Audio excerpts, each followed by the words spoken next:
Welcome. In this video, I'll show you how to download YouTube on a smart TV.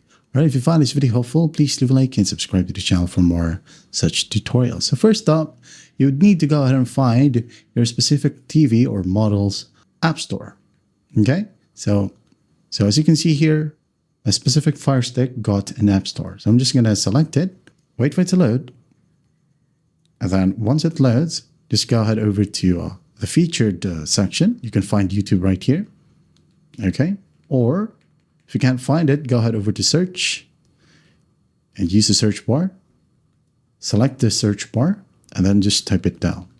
Or let's say you have Alexa on your remote. Well, you can just go ahead and use Alexa. For example, I'm going to tap and hold, okay, this Alexa button. Then I'm going to talk YouTube.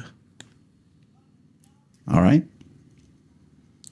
There you go. Just wait for it to load. And once it loads, here we have it. So all we got to do is just make sure that the cloud button is selected, and then just hit on enter or select. Now it's queued. Just wait for it to be downloaded and installed. Okay. As you can see here, as fast as that, the app opens up by itself. So just tap on get started and you could sign in right here or just watch as a guest. All right, and there you have it. That's how simple it is to download YouTube on a smart TV. I hope this video helps, and I'll see you in the next one.